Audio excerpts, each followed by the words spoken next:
propose revisions that always seem to involve less respect for the rights of free nations and less freedom for the individual. These matters would be difficult under any circumstances. They are further complicated by a trend in Western countries away from global engagement and democratic confidence. Parts of Europe have developed an identity crisis.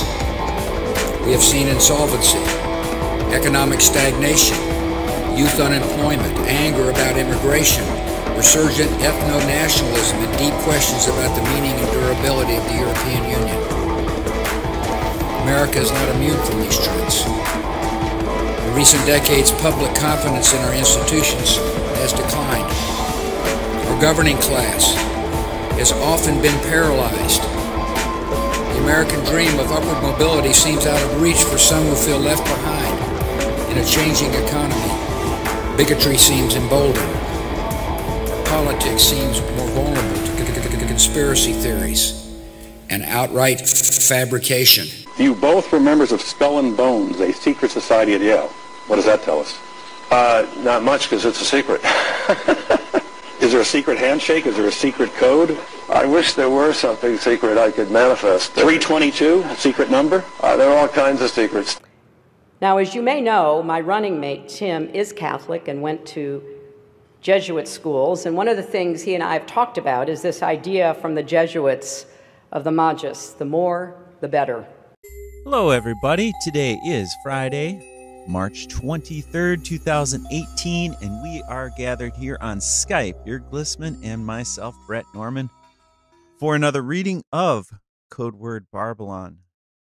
And today we are in page 259, chapter 25, Ruling Through the Bavarian Illuminati. And now we have Jörg Glissman from Belgium.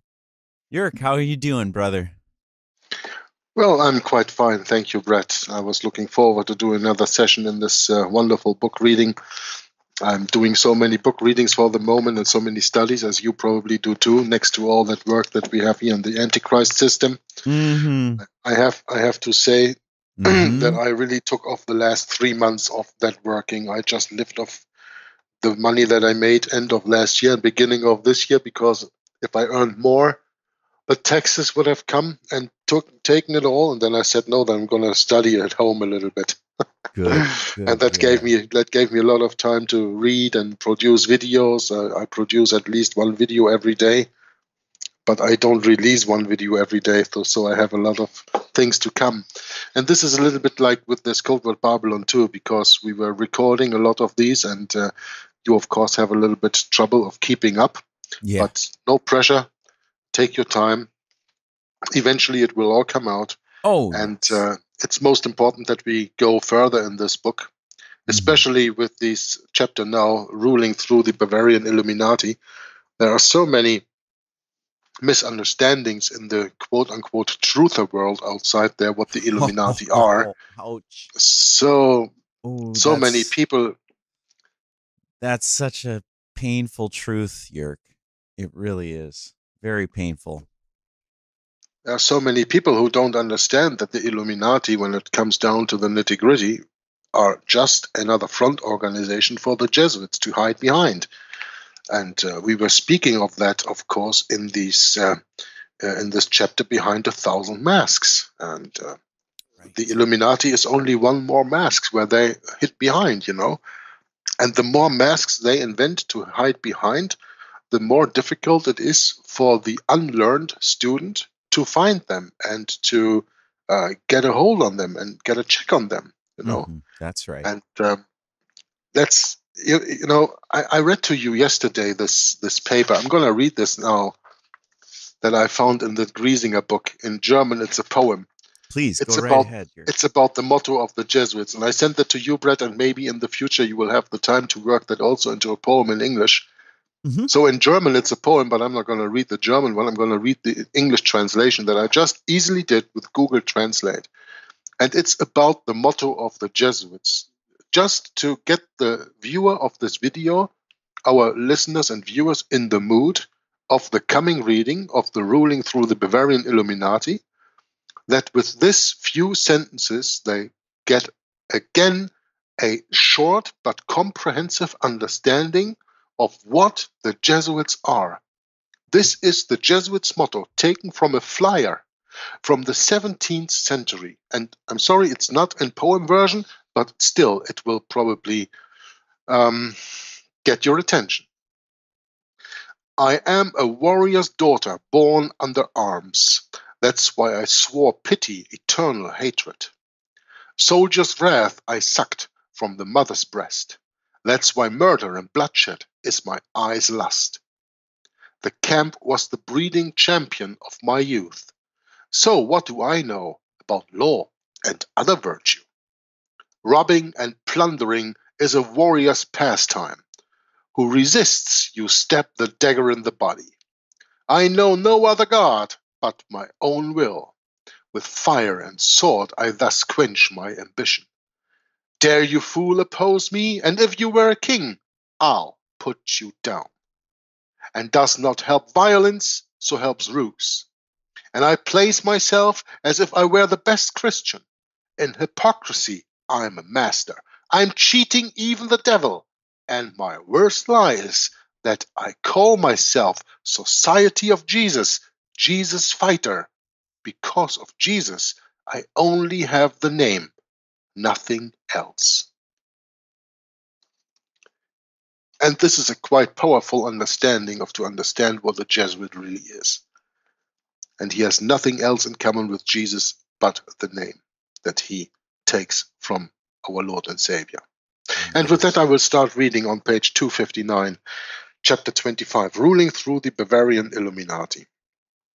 It is interesting, of course, that P.D. Stewart calls this chapter Ruling Through the Bavarian Illuminati, by that giving a place to the fact that there were other Illuminatis also. And we were speaking about those, I think, already earlier in this book. I don't remember what we all spoke about in this book because I'm reading so many books. But we know that when Ignatius Loyola came from Spain, and that he was there part of the Los Alumbrados, which is also a illuminated society, that comes from Spain in the 15th century. Right. So therefore, the author is making a distinguishing. How do you call it? Distinction, maybe? Yeah, he distinguishes between the Bavarian and maybe even other Illuminatis. Yeah, and the Bavarian Illuminati are those who are most known. I guess that not from 100 people who know something about the Illuminati, there are not 90 who have any knowledge about Los Alumbrados. But they all know the Bavarian Illuminati. Anyway, we read from Sun Tzu, The Art of War, a little quote, and I want to remind the listener who did not maybe watch that part of our book reading, where I explained to you that Sun Tzu was a Chinese general, so-called Chinese general, and the book of his book, The Art of War, was translated by the Jesuit Amiot in 1772 with the consent and the allowance of the general of the Society of Jesus at that time, Lorenzo Ricci, just 1 year before the Jesuit order was banned. So, to me, it is no coincidence. There are no coincidences, by the way, but it's absolutely not a coincidence that this book, The Art of War, translated by Amiot, a Jesuit, 1 year before the banishment of the Society of Jesus, gives us a deep insight into the warfare of the Jesuits, because everything that the Jesuits do is written down in Sun Tzu's Art of War. But, again, this is another example, as what Tapasauci calls in his book, a blown cover as cover. The quote is as follows: "The general will know how to shape at will not only the army he is commanding, but also that of his enemies." Unquote. It is the 18th century, and the Jesuits have launched a massive salvo, their most audacious campaign yet for world domination. May 1st, 1776, a high satanic holiday, was the beginning of a new phase for the Roman Catholic Church, a phase that would have reverberations around the world for decades to come. On that date, a German Jesuit by the name of Dr. Adam Weishaupt founded a secret revolutionary society called the Illuminatenorden, or Orders of the Illuminati, based at the Jesuit University of Ingolstadt in Bavaria, Germany, and patterned after the model of the Jesuit order. Weishaupt adopted the codename Spartacus after a slave who led an uprising against the Roman legions.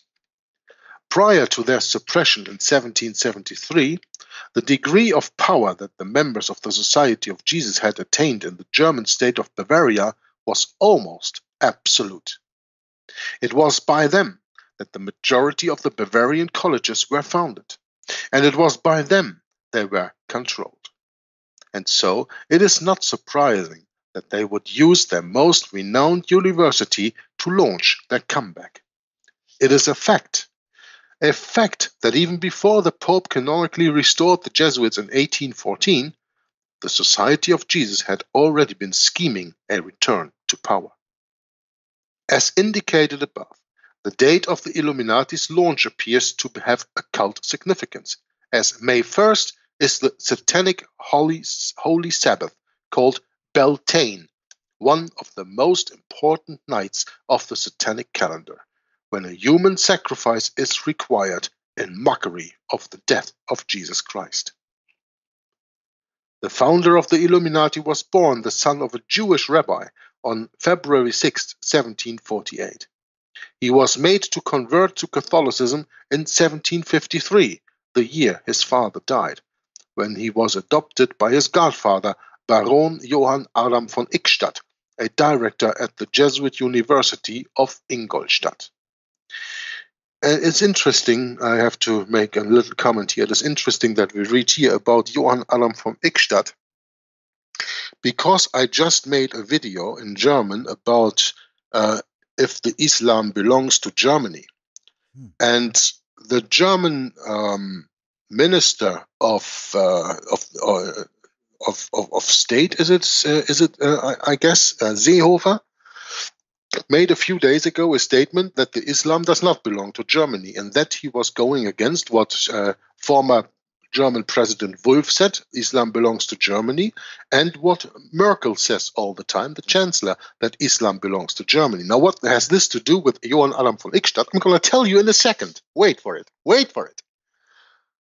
This Seehofer was born in Ingolstadt, and he went to a all-boys school, and that is named after Johann Adam from Ickstadt. And in the official papers that I was looking up in the internet, doing a little research before I did that video, it seemed that this Adam from Ickstadt was against the Jesuits. And now I read here that Baron Johann Adam von Ickstadt was a director of the Jesuit University of Ingolstadt. So how can a director of the Jesuit University of Ingolstadt all of a sudden become a opponent of the Jesuits? I think. Well, that's pretty easy, isn't it? If we know the Jesuit oath. Yeah, of course. But therefore, not everything that you find online when you do research is really the truth. Oh, yeah, that's right. You got that right. There's a lot more detail to it. Yeah, and I was really looking for that, and I thought this Seehofer, this guy, he must have Jesuit connections. Yeah, because he was Catholic born and raised. He comes from Bavaria. He was how do you call that? He was president of the CSU, that is the Christian Socialist Union, the Bavarian part of the CDU, the party of what Angela Merkel is the chancellor in all of Germany. But that party has a different section when it comes to Bavaria. All over Germany, you have the CDU, the Christian Democratic Union, Christlich-Demokratische Union. But only in Bavaria, you have the Christlich-Soziale Union, the CSU. So there, the CDU doesn't even appear. That is another name, another party. And he was the chief of that party for many years. Yeah. And nobody's going to tell me that someone who is the chief of the Christian, which actually means, of course, Catholic Socialist Union in Bavaria, right, is not Jesuit trained, you know? Yeah, that's right. So now P.D. Stewart gives me here the information that Baron Johann Adam von Eichstätt was a director at the Jesuit University of Ingolstadt. Therefore, he was a Jesuit, and therefore you have the Jesuit connections to Horst Seehofer. Interesting. Well, you know, this is how I learn when I read books like this. You bet. The Young Orphan's education, still speaking about Adam Weishaupt, was thereafter entrusted to the care of the Jesuits of that, quote-unquote, I say, great university. Of a brilliant mind and being well trained in the Jesuit arts of equivocation and probabilism, Weishaupt, at the age of just 25 years, was promoted to the prestigious position of Professor of Canon Law. Imagine today, dear listener, when you come to a university and there is a professor teaching you who is just 25 years old. Some students are older than that professor. As the favored protege of von Eichstätt, he would later become professor of moral theology at Ingolstadt, which university had a long tradition in that dangerous and pernicious subject. The reader will notice that I have referred to Weishaupt as a Jesuit rather than an ex-Jesuit, which is how most historians and commentators label him. That, of course, has long been the accepted view. But in this chapter, I would like to proffer an alternative perspective, one that will explain a lot of what has mystified the historians and commentators alike. I wish to propose a radically different hypothesis altogether, which is simply this: that Weishaupt, for all his public attacks on the Jesuits, never left the order. In fact, Weishaupt was merely a talisman. I said Weishaupt remained a Jesuit for the following cogent reasons. Firstly, the term ex-Jesuit is misleading, as all Jesuits after 1773 were called ex-Jesuits, since no Jesuit was allowed to openly act as such following the decree of suppression. At the time of Weishaupt revived the Illuminati, the Jesuits had only recently been banned from teaching, and all their colleges were taken over under the famous bull, or breve, of Antichrist Pope Clement XIV, you know, Dominic ac Redemptor. We spoke about that. That's right. Dominus ac Redemptor. Even in Germany, where the Jesuits were for a time permitted to teach, they were only allowed to do so as subordinates and not as superiors. Thus, in order to retain his professorship at Ingolstadt, Weishaupt declared himself as having left the Jesuit order. In other words, to keep his prestigious job, Weishaupt disowned his allegiance to the Jesuits. Now, the official yarn given about this is that the Jesuits were sorely offended with Weishaupt following his appointment as professor of civil law at Ingolstadt in 1772, before they were even oppressed, and more so by his later appointment as professor of canon law in 1773, the very year the Jesuit order had been banned. Incredibly, it is said that for these trifling reasons, he got into a quarrel with the Jesuits and thereafter left the order, renouncing his oath and vows, and thus becoming their bitterest enemy, as Professor Robinson declares. However, notwithstanding my indebtedness to and respect for the research of Professor Robinson, his analysis on this one point is, in my opinion, much too simple and does not reconcile with the facts. That Weishaupt, who every credible historian admits was not only educated as a Jesuit priest, but actually founded his Illuminati order after the hierarchical model of the Society of Jesus, meaning their constitutions, would then become their bitterest enemy simply on account of some fallout over his professorship at Ingolstadt, seems to me to be quite ludicrous. Had Weishaupt really hated the Jesuits that much, he would not have used their constitutions, which are the essence of Jesuitism. The Encyclopaedia Britannica, volume 11 of the 1970 edition, page 1096, confirms that the Illuminati were, quote, organized along Jesuit lines, unquote. Additionally, we know that, quote, Weishaupt entered into an intrigue with the Jesuit Professor Stadler to obtain a coveted ecclesiastical position for the latter, unquote.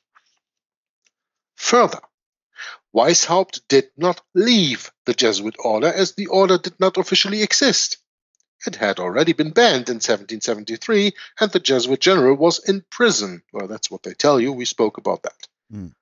Resulting in a sharp setback for their policies. So there was nothing to leave as such.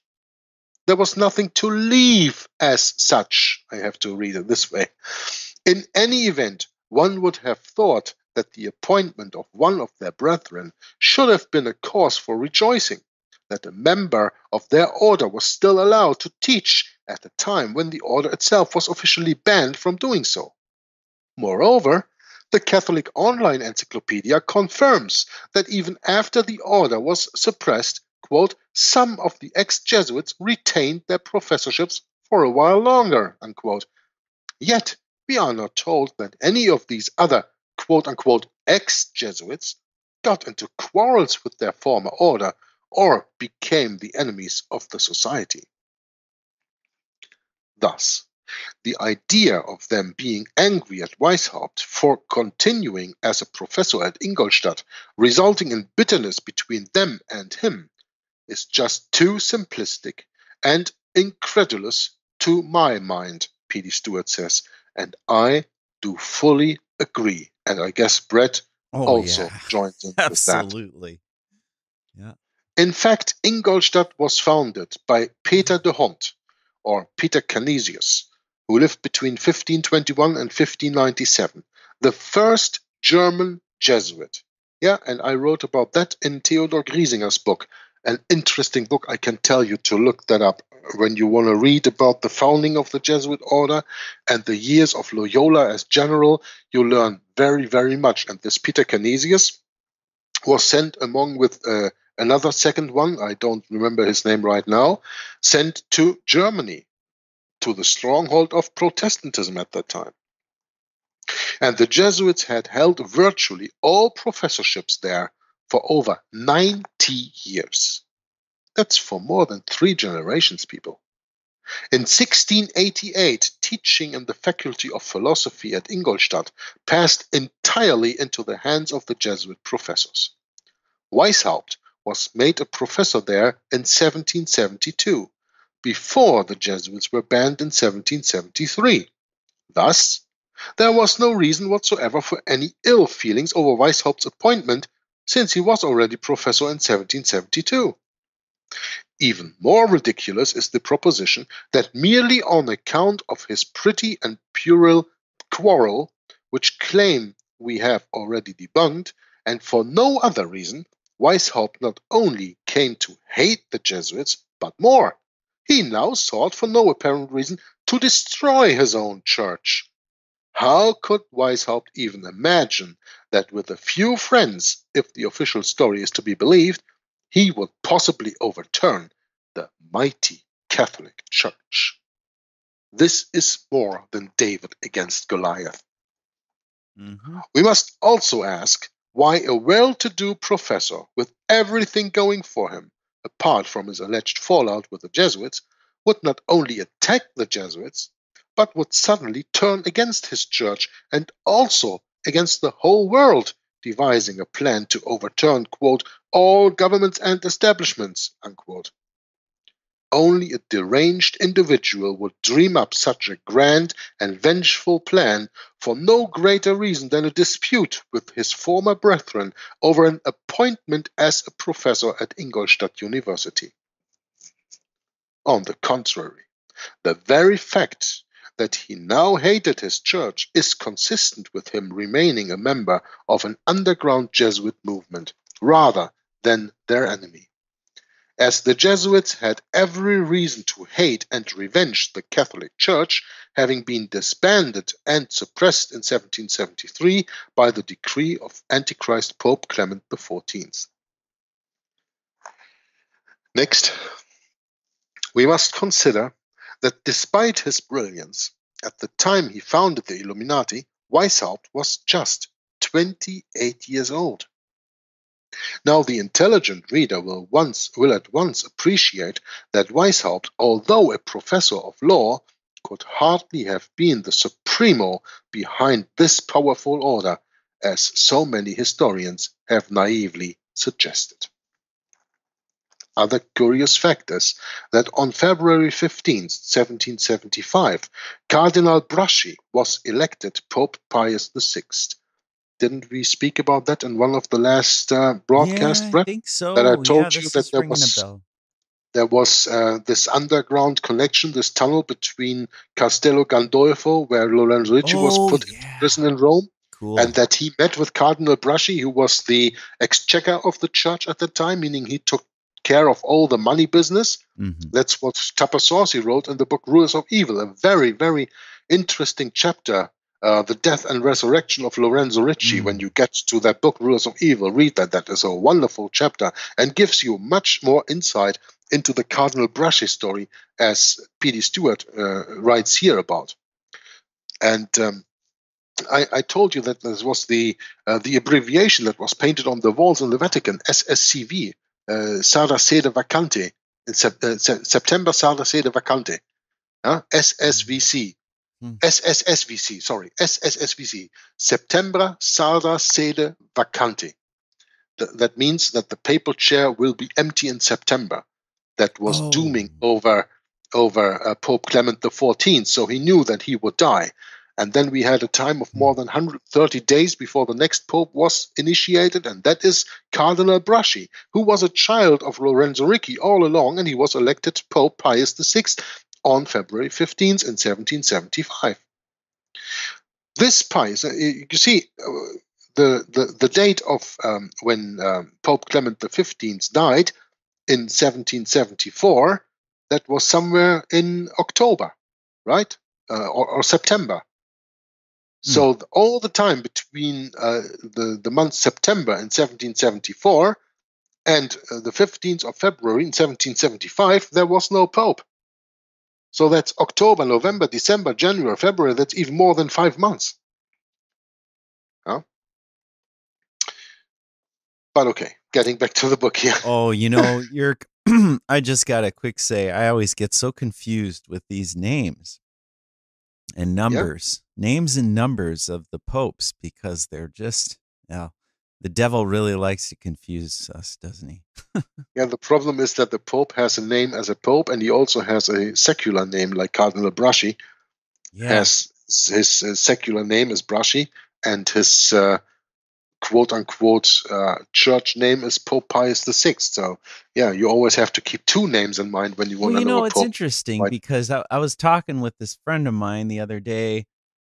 This friend lives in this town here in Minnesota called St. Cloud, and in St. Cloud is another town called St. Joseph, and in St. Joseph was this town where they were talking about the assassination of Abraham Lincoln before it even happened. Remember?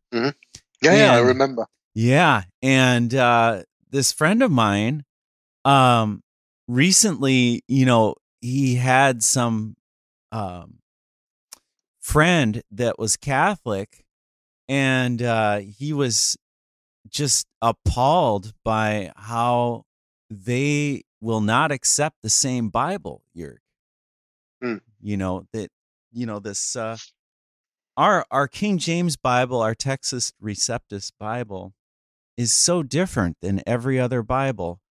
And when you point something out, because the truth is so much different from the lie. Yeah, when you point something out to a Catholic, typically they will go to their what do you call that? Official sources. Well, I've got to consult my got to go consult my professor here and see what your argument is. and look it up in the canons or whatever, you know, and they just can't have any faith in a Textus Receptus. Are you kidding? So yeah, it's really something when you start to learn that, and then you start to learn, okay, well, what's this history all about? And I was telling him, you know, with history, it's like you're almost, it's like we're like a tuning fork, you know, and we're tuned to different frequency, and when we study this history, we have to retune everything. It's like, wait a second, I thought I thought that this word had this meaning, but when you study history, it doesn't. It's changed. Yeah. So That's yeah, true. I mean, it just throws the whole thing out of whack, you know. Mhm. And I guess that's part of the whole process. But anyway, I just want to say a quick word about it. Oh, that's all right.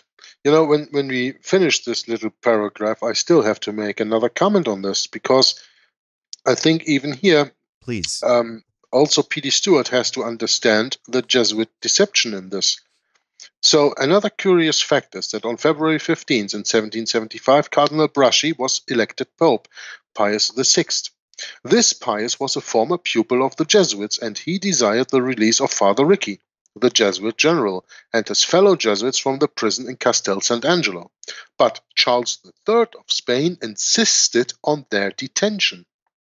Weishaupt's order was formed on May 1st, 1776, a little over a year after Charles' refusal.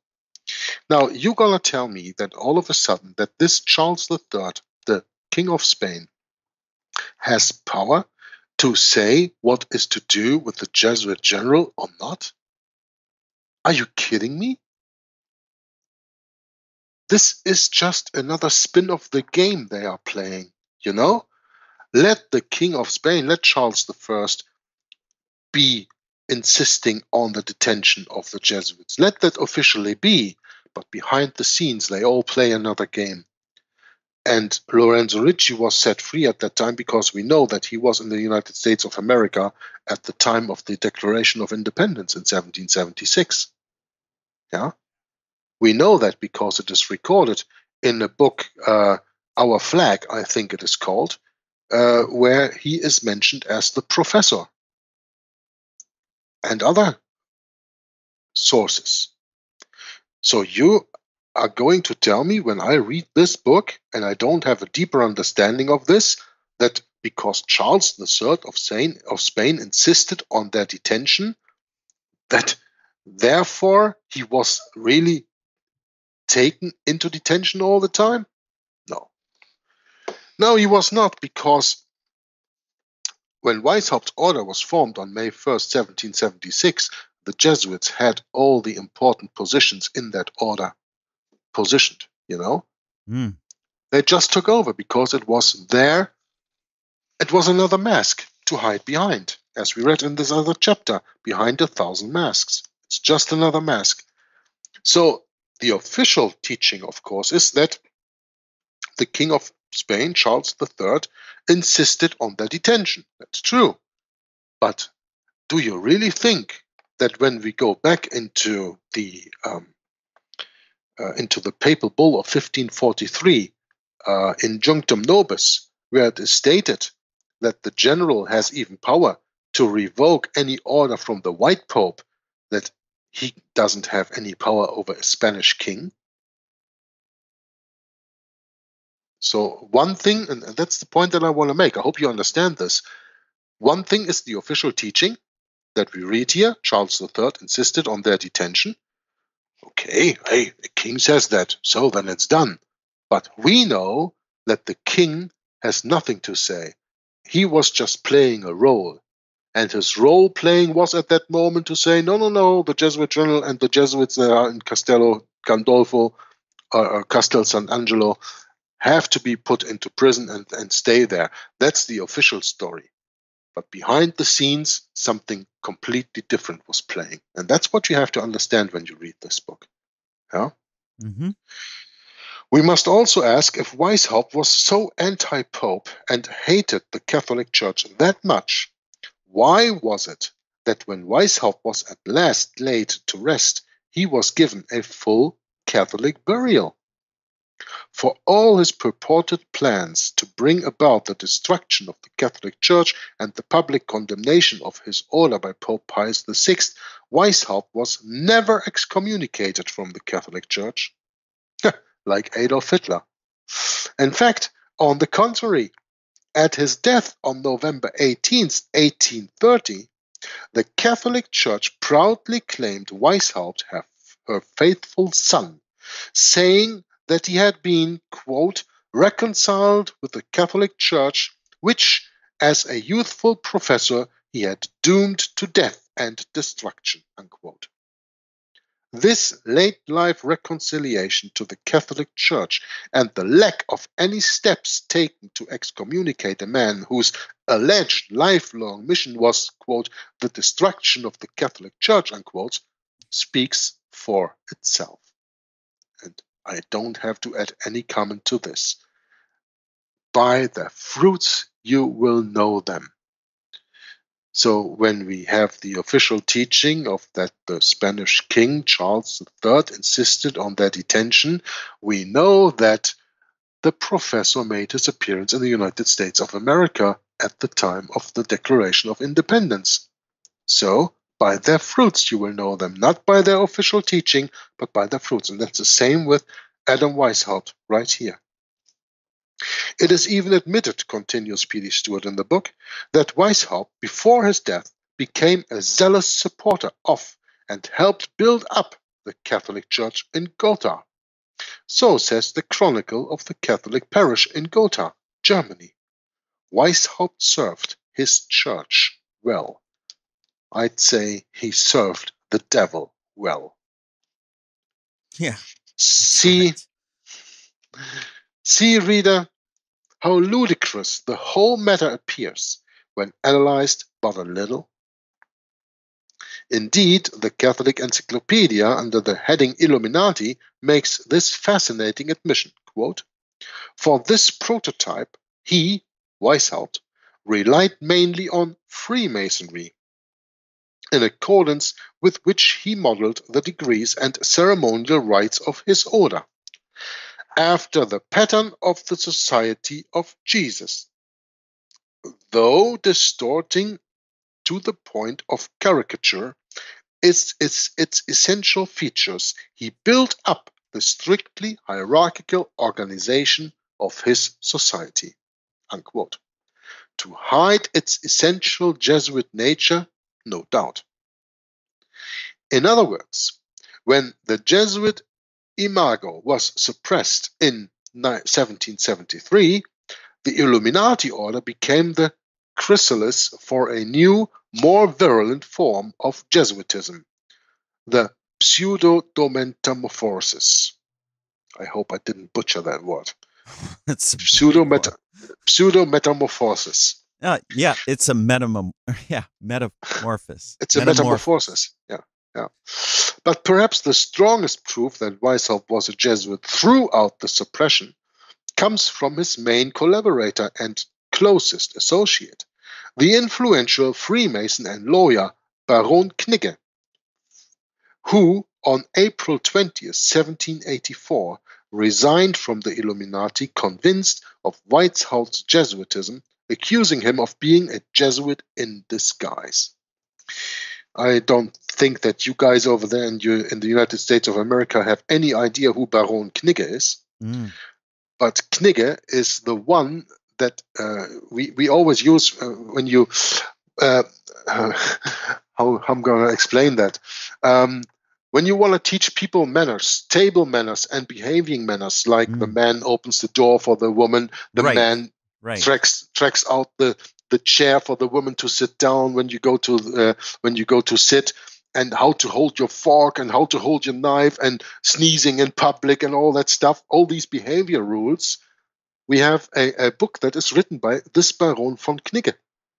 Yeah, that's why everybody in Germany knows Knigge, because Knigge has become the name has become an equivalent for good behavior. You know? Kidding. Oh, that's not in the Knigge, so that's a very, very famous person in Germany. And that is probably something that you in America have no idea of. Yeah? No. And this Knigge, I knew, was a Jesuit. He was a Jesuit, and he was the closest associate and an influential Freemason. And he was not only a Freemason, he was also a Jesuit. I tell you this right now. Who resigned from the Illuminati convinced of Weishaupt Jesuitism, accusing him of being a Jesuit in disguise. Yeah, the pot calling the kettle black, eh? Yeah, that's right. Indeed, Weishaupt wrote, quote, "Behold our secret, the end justifies the means." And no marvel, for the Jesuits also have as their first and greatest motto, the end justifies the means. Tapasauci, in his work Rulers of Evil, also expresses the view that the founder of the Illuminati, Adam Weishaupt, was under orders from the Jesuit general Lorenzo Ricci. The author of that book does not give the same reasons I have, yet it was encouraging to see that someone else had decided to think for themselves and not simply accept the official mantra on so important a historical development. Isn't this a wonderful proof of everything that I said of Rulers of Evil during the explanation and reading of this book, Codeword Barbelon, already? Wow. Well, I'm going to have to request that we close the No, session you don't have up to in a little request. bit. I know that. Good. That's why we come to the end. I held an eye on the clock. No Good. problem. When I it could comes tell. to the reform of an older order and all that other stuff in this subject, in this chapter, we are going still for a few pages along. That will be for a next reading of Codeword Barbelon. This was maybe a short video, only a little bit about 40 minutes, but I think this was information packed, and maybe you have to even watch it again to get a full and deep understanding of the facts we presented to you with this part of Codeword Barbelon that we just read in chapter 25, ruling through the Bavarian Illuminati and learning things about Adam Weishaupt that you probably have never ever heard before. With this, I'm going to say thank you very much, Brett, for the invitation, and for the viewers and listeners out there, thanks for watching and listening and commenting, and until next time, God bless you. Bye-bye. Thank you so much, Jörg, for your commitment to reading these books and giving us some insights into the wow, we did quite a few pages in such a short period of time, and it would be wonderful to discuss more, but I got to run to work here. But it's good nonetheless to get started in this book again, do some more readings here, and we'll try and get back on the stick here and get further into the book very soon. And I appreciate everyone for stopping by and listening in and making comments, and looking forward to next time. See you then. Bye-bye.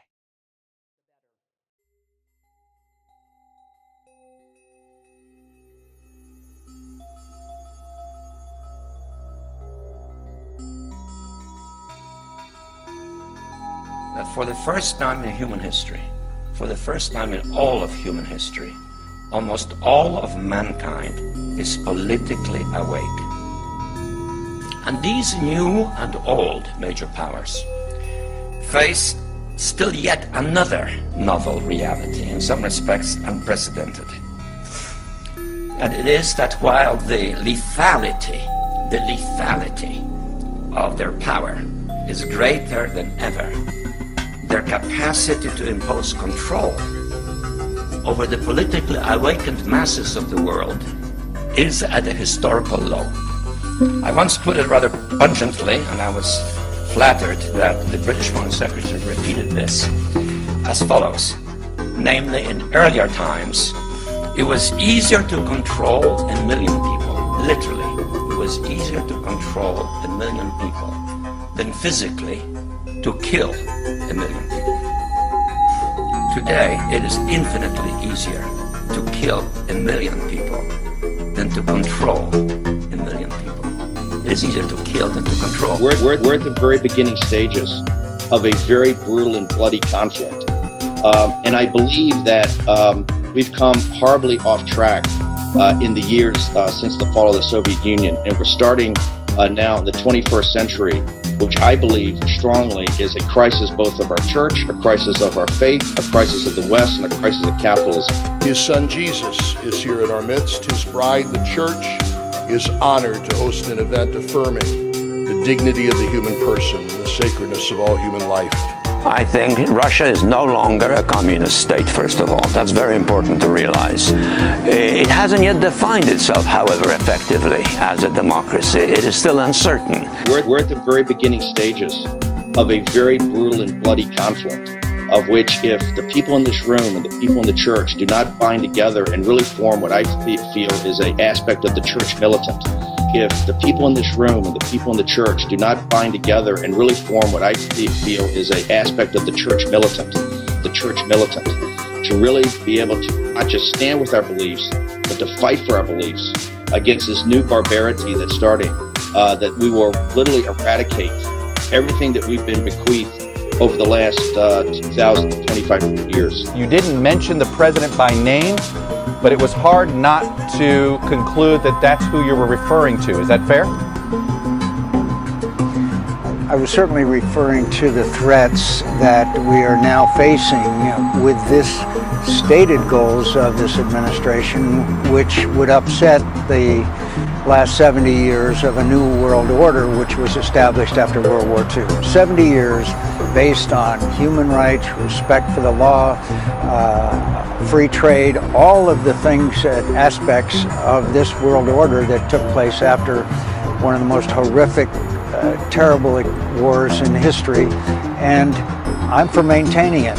We are grateful to be citizens of one nation under God, who acclaim this evening that in God we trust. Bless our two candidates, our benefactors, and those whom the L. Smith Foundation has been honored to serve for 7 decades. Guide us safely home, both this evening and for all eternity, through Christ our Lord. Amen.